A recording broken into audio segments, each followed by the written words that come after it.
Our purpose tonight, our goal tonight is to break down the future of the Buffalo Bills offense beyond 2024, so 2025 and on. And that conversation really is going to start with pending free Mm, agent right tackle Spencer Brown. There was not a lot of flash in our conversation last Thursday. Not too many vital players had their contracts expiring on the defensive side of the ball. The biggest one was Rasul Douglas, who's going to be a 30-plus-year-old corner. That changes this week because Spencer Brown is a young, semi highly drafted player who's looking like a cornerstone piece of this football team.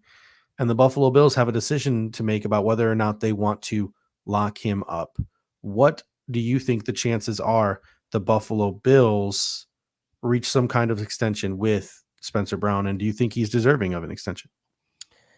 well, I'll answer the last question first. Yes, I do Mhm. think he's deserving of an extension. I've been fortunate to um, help work on this player analytics pack for Spencer Brown through Eric and the guys here at Cover One Management, kind of going through and really taking a deep look into Spencer Brown's advanced analytics, his splits on and off the field, his comps against other players from his draft class, and things of that note. And sort of one of the highlights that came out of this was there's only 5 players with this combination of stats um, since 2021, which was when Spencer Brown came in, or 2022, excuse me.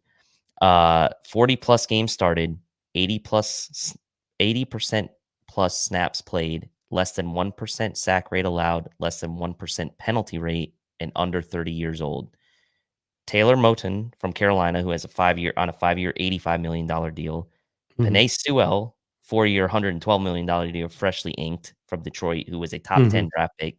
Brian O'Neill, Minnesota Vikings, 5-year, $92.5 million deal. And Tristan Wirfs, who's still on his rookie deal. The only other player besides those 4, Spencer Brown, who's also on his rookie deal. So he is in good company when it comes to some of the advanced metrics. His splits on and off the field when he's on Mhm. the field look much better for the Bills analytically. And I do think he is deserving of an extension. And by the way, if he puts another good season together, that's It's 2 really strong seasons in a row, he is going to cash in. yeah. You heard the dollars I Mhm. just mentioned. He's going to be cashing in somewhere in that 80 to $100 million Yep. range, you would have to think.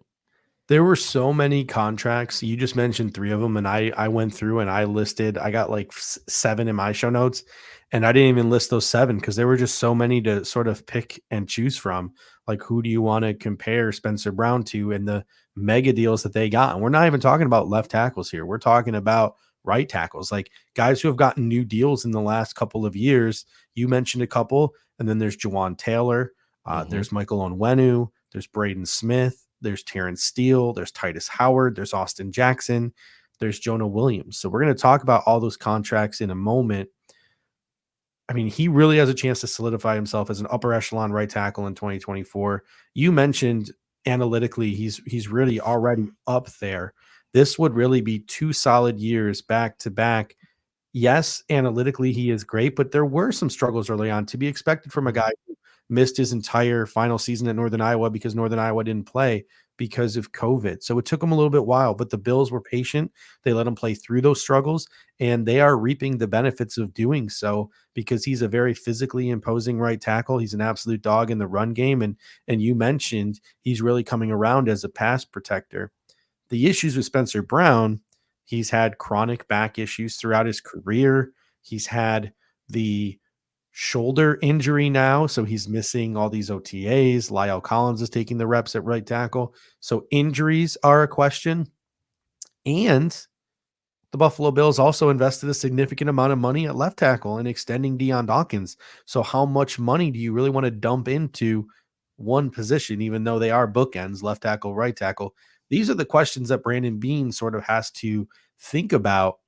I'm going to ask you personally, would you rather work out a deal with Spencer Brown right now and save some cash? Or do you want to see what he puts on the football field and whether he stays healthy in 2024? Yeah, so you mean the contracts I mentioned were those big 4 to 5 year contracts, but like you Mhm. mentioned a couple guys who were on 3-year contracts or 2-year Yeah. contracts, right? And if he's looking, if I'm Brandon Bean now, I'm maybe willing to say, hey, I'll Spencer Brown, I'll give you a 2-3 year extension, right? Hmm. And I'll give you, you know, 3 years, 36 million, 3 years, 40 million, with 15 to 20 million guaranteed. Yeah. And that's still getting AAV paid quite nicely and still allows him to kind of potentially get another contract after that. Is he willing to do something like that? Or is he looking to cash in on a four Hmm. to 5 year deal and really lock that up? I think if you're Brandon Bean, you have a little bit of leverage here, right? Given the injury history you mentioned, given some of the things that he's had to battle through. If I'm Spencer Brown's camp, I may be thinking, hey, if I can get a 3-year extension off the back end of my rookie deal and get that, 20 odd million guaranteed, maybe even higher, that's pretty good security for me, knowing that I Hmm. could potentially have another issue pop up. And it's a risk for both sides, right? Because Brandon Bean doesn't want to put $40 million into a 3-year extension either if he's going to be injured, even though he Hmm. knows he plays well, because then you're kind of screwed at that position. So it's a little bit of a risk reward for both. I would be willing to do a 2 or 3 year extension right now. Yeah. Speaking of the 2 or 3 year extensions, right? You're talking two guys who recently signed deals. Austin Jackson got 3 years, 36 million from Miami, 13 million guaranteed. That's $12 million AAV.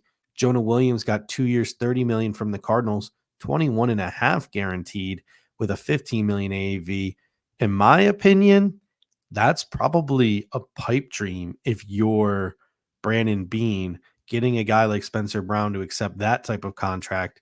If you're going 3 year, you're probably now looking at the Michael Onwenu contracts if you're Spencer Brown or the Yep. Titus Howard contract because Hmm. Onwenu got 3 years, 57 million, 36 and a half guaranteed, 19 million AAV, and Titus Howard got 3 years, 56 million, 36 million guaranteed, 18 and a half AAV. So if you're Spencer Brown, you're going to be wanting to probably try to push that $20 million AAV. Yep. Yeah. I mean, I think, is he going to get the 56 3 year? Hmm. That's tough with the injuries. I think you could start ballparking him into that maybe mid 40s, low 40s Yeah. for a 3 year. Maybe push like 20 to 25 million guaranteed, which to me is still a very nice deal for Spencer Brown and a pretty decent deal for the Bills. I think you could find some middle ground there. So, yeah, I mean, I think he'll land somewhere under those guys Mm. personally, but you never know. You just never know. I think the Braden Smith contract is probably the one that would be the closest to what it'll end up coming out to when Spencer Brown finally does get a deal. Braden Smith was 4 years, 70 mil, 32 million guaranteed, 17 and a half AAV. So Yep. to me, that would probably be the deal. And honestly, I'd give it to him because we're watching the way that this Buffalo Bills offense has evolved. We're watching the tone that this offensive line started to set towards the back half of last year. Yep. And if we really see the offensive line with the bookends of Spencer Brown and Deion Dawkins continue to do what they do in 2024, that's the foundation for your offense. That and Josh Allen, right? And then you can draft skill position players and you can let skill position guys walk because you have those dudes up front and you have the quarterback and everything else around that can sort of rotate and you could bargain bin and do all those various different things at those different position groups because you have your bookends. I think back to that Dallas Cowboys game where the Yep. Bills just ran tackle dart with Deion Dawkins and Spencer Brown, and they were just these two mammoth humans just imposing their will on the Dallas Cowboys. And it was those two guys. It was James Cook. It was the rest of that offensive line that really just won us that football game.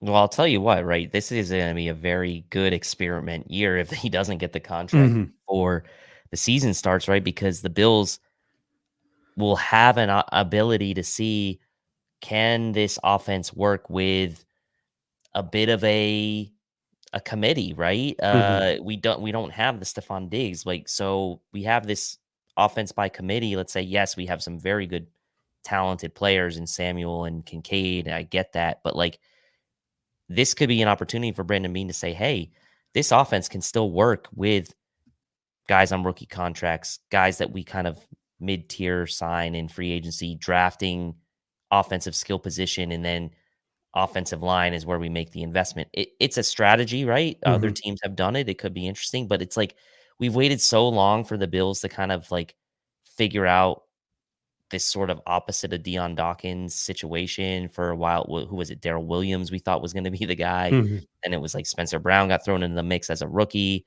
I mean, it's just kind of been a little bit of a unsettled spot for the Bills for a couple of years now. And so to have this guy now, you don't want to let him leave. And I think that's kind of what happened with Dawson Knox, to be honest. And maybe there's a little bit of buyer's remorse there. But I think that if you can get your bookends locked up for with and playing with Mhm. Josh Allen for another 2, 3, 4 years, like, you probably wanna do that.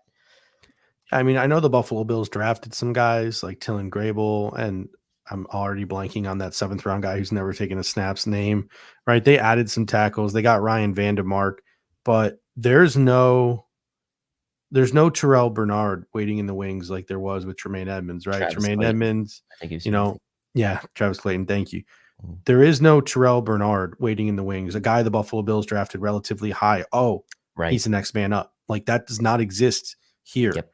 For Spencer Brown, it's a guy we got off the street in Ryan Vandemark, a guy we got as a UDFA in Richard Garage. It is Tillin Grable. It is a guy who's never taken a snap in football, and Travis Clayton. Like Lyle Collins, who's also on a 1-year expiring deal. We're going to talk about him in a moment. Like not a lot behind Spencer Brown. So if you're the Buffalo Bills, who's your starting right tackle in 2025? Is it a veteran who you're paying like half the money you're spending on Spencer Brown and probably getting half the return on?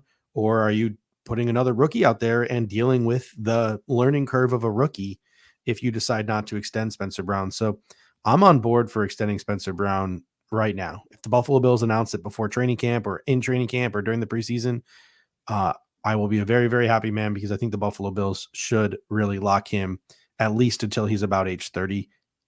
And even then, if he can stay healthy, maybe we start having a conversation about Spencer Brown being the heir apparent at left tackle as Deion Dawkins ages out as well. This segment is from the Air Raid Hour podcast.